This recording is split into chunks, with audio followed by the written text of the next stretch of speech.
Options Center. It is the weekend edition. Thanks for being here. By the way, if you are new, we have lots to go through. We do this each and every weekend. So go down to that bottom right hand corner, hit that Options Center logo, and subscribe. And then we're going to go through SPX on multiple time frames. Check out a couple things on VIX, SPY, QQQ, IWM, DIA, and BTC. What a week we had. But let's see what's going on. We call this weekend update WXY or triangle flat. See, we've been looking for that triangle, for that flat pattern, one of those. In other words, a sideways move. We'll check that out mostly on the daily. And then, or are we actually going down lower for perhaps a WXY correction in this wave 4? We don't know that, but it's a little bit more common for us to get that triangle or that flat. So that's what we're looking for, the probability, and we'll show you dive deeper in it so you can see that. Now, first of all, let's jump into it. SPX on the monthly time frame. We've been tracking this way back here to 1940. We have a bottom trend line. Looks like we're touching the rising pivot up here, and we reversed, but that doesn't mean that's the end all be all. This can be duplicated. Nope. I actually want to not duplicate, but turn this into a channel and just show you, this pivot could go further up. That just happens to be a pivot that we reacted off to. So eventually we could get over that and reach a channel top at one point as well. So we'll monitor that as it comes by. This is a very, very long term chart. So digging in here on Elliott wave, primary wave 5, we're looking at in the intermediate 1, 2, 3, 4, and working on wave 5. I know that's not set up here. We're going to change on a lower time frame. We're going to look at this as the intermediate, the primary wave here. Okay, so going down to first of all, we are trying to cross over on the MACD to the bear side, a bearish cross, but we're well into bull territory, so the trend is still up. RSI divergence there, so we're losing a little bit of strength. That doesn't mean it's a key reversal at this point. It means caution. Now, with this candle digging in deeper, we had a bullish engulfing, but we recovered the 8 EMA on the monthly. And we're still holding that. We're at a pause here, but we're nice and new in this month, so we have a lot of information to find out in between. So let's go down to a lower time frame on the weekly. And still in this wave 5, we went down a lesser degree with this correction. It just fit a lot of the Fibonacci's. I went over that 1 or 2 weeks ago on our weekend update, so you can check that out if you want. But we're going down to a lesser degree to where we're still on the primary. This is the 1, 2. I don't have it marked on this one. I have it on the daily, and then a 1, 2. So this would be our intermediate wave 3 that we're still on of the primary wave 5. And so now we're correcting a wave 4. Is this correction? Yes, we may have found the bottom of wave 4 at this point, but we're looking for perhaps a B, C flat or A, B, C, D, E triangle. And what the dilemma is, and we have this nice reversal candle, is that going to get some follow through? Is this a W, X, and then Y coming down further, maybe testing this pivot here? That's kind of what we're looking at this point. We're rejecting off the 8 and the 20, the 8 EMA on the weekly time frame and the 20. So you see the pinch here. We reversed up off the 50, reversing back, but we need follow through to tell us a direction. All right, and falling here on the MACD after making that bear cross, kind of strengthened its on the histogram to the downside, but we're still in bull territory, and we had a nice bounce. So this is starting to kind of level off a little bit. Now the RSI came to a point, if we look further back, came back to a support area where we've touched before. and kind of bouncing off there, but we consider this neutral. It's right at that 50 zone. So that's not going to give us too much information on there, except that maybe we're just not falling anymore. Okay, let's head down to the daily. Daily trend is our friend, and we had this rising pivot. We bounced off of that after coming down from this intermediate wave 3 that we're in, and now coming down to wave 4. The yellow A we're looking for, B in the yellow, C, perhaps D and E for a triangle. But if we're following this, then after this wave A, this is a 3-wave move down to complete an A. And we have the first leg of the A of this B. And then we're looking to see right now if this B is complete. If this B is complete, then we're looking up to finish this B leg of this A, B, C.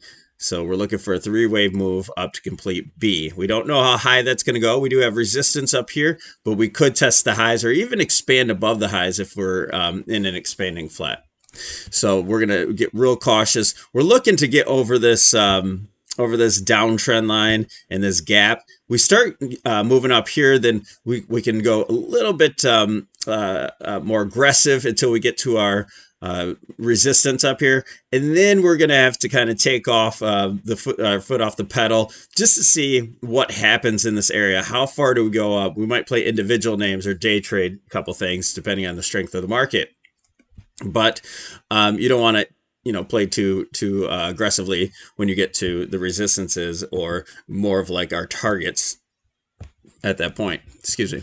Okay, so what the alternative is in our sideways case is that this B is not over and that we're looking for just a slight move more down before heading up. I don't think that's going to happen. I think we're going to kind of reverse off here, but we have this rising pivot to put our backs on. So we start losing this pivot and gain new lows off of here, then we know that we have a little bit lower, or the actual more bearish plan is that we're starting to head to the downside. So you see this, I do see that bear case, I get it. Let's we had this range here that we're just back testing. And you had this full range that we were oscillating in for a while, and we back tested it, got rejected off of it, and so that could just simply tell us that we're heading further down. Now our indicators don't quite say the same thing. They could start rolling over and really start heading to the downside, but we'll have to monitor that. It's very important that we hold this 200-day moving average. We start to get under it again, and things aren't looking too good. So if you notice the moving averages, they're starting to converge. And to me, that's a tell sign of some consolidation. And I think this consolidation is going to go sideways. So that's just another argument to say that we're going to move this way. Move this way for either a while or at least say, ABC. All right. Looking at the MACD, we had a bullish crossover. RSI came up to resistance, bounced off of that, and then maybe next week we start to break through it.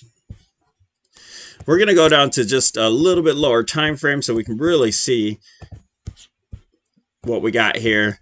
And we had our ABC in that turquoise. That's our A leg. And we're looking for A. Did we get this B? We don't know yet.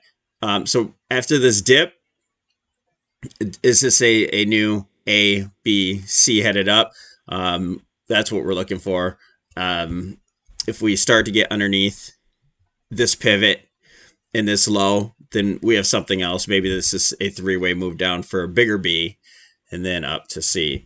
All right, so it's just really tough to play right in the middle of everything. But if you're looking at it this way, I like to see in things like this is left shoulder, head, and then form the right shoulder. I don't know if it's going to go deeper or if this is it. But then I'm going to wait until after we break this downtrend line. If we don't, then I'm not in it. I'm probably going to miss out on some downside, but I'm not worried about that. I don't want to give it apart. We form some sort of maybe doji on the daily, retest this pivot. I'll play off of the pivot, but we're too far up from here to actually play. We're in such a neutral zone, so we have to get over this resistance and also the downtrend line, and then I'll start talking about actually moving up higher to get some higher points. But we need something to tell us that we're getting more bullish. Right shoulder, and then what we could do here is, if this is a flat, we have the neckline, the head. So all the way down from this move here, if we go to the neckline, down to the length of the full head, we can do a measured move of, whoops, I did it the wrong way. From the bottom of the head to the neckline, and then from the breakout point. So let's say we're going to break out from right about this point here. Then we have a measured move of 100%. And we'd be getting, so we'd probably have an expanded flat. That's a really big move if we get 100% identical symmetrical move from here. So, all right, we're not really looking for that, but it could certainly happen. All right, let's go to the VIX. On the VIX futures, we just want to show, we'll give you a little bit of a visual of what's happening, but we're not trying to chart this out. We had this downtrend, popped out of it. Now it's just a bear flag. We're headed back down for new highs on the, not new highs, but getting higher on the market, or is the VIX gonna start heading higher and we're actually going down into that bearish trend in the market? Okay, but we really wanted to just see that the contango. We go over the trade here. We're back into a slight contango where we're looking at the near dated. Look for the volume area here. So our contract that's 38 days out is 25.24. You can even look at the 18 is 23, and you see that the fear is on the outer or the later contracts, and so that's contango, where the fear is less in the near contract and greater in the farther contracts out. Even at this point of 74, 102, 130 days out, we're just a little bit higher in fear looking out in the later dates. That's what we look up for here. So nothing to really bite into there yet. Let's go to SPY. So some of these moves in SPY, you see the same thing. It's identical to the SPX. You know, we had our cross, bull cross, and stuff like that. The SPY, we're looking at the volume. You see it in the background. I know it's difficult to see here. I have it shaded in the background, but we have big volume on this reversal here. That gives us the indication that that reversal was in. We also had some nice volume on some of these up moves and in this consolidation, getting out of it, actually reaching up to this point here. But as it started to peter off, as we start to go higher, that's very natural. But as we start to get this bearish reversal here, there's no volume in that. It doesn't show anything of confirmation that we're actually starting to head to the downside and break down from this point. So there's nothing to show that this is an actual reversal, just a consolidation before headed higher. All right, SPX, we're going to check out the expected move. Expected move for the week is 107 points, essentially 107 points to the upside or downside. So we're going to start off our week here at 4,500 and a possible move to 4608, where we would test that the 50-day moving average, or possibly to the downside to the 43.93 area there. Last week, it was a little bit higher. I think we're up in the 140 range, plus or minus. I could check that out, but it was, we contracted a little bit and we got that full length of the move. So we started off the week at around 4,400 and it just exploded to the upside and even popped through it a little bit, came back down, and that's where we're starting off our week now. So we're looking for either side. Look at still some volatility in here, 107 points. I love this. This is a trader's market. It gives us plenty of meat to bite off the bone we don't need from end to end to make money. All right, let's go over to QQQ, see what we can see over in the tech sector.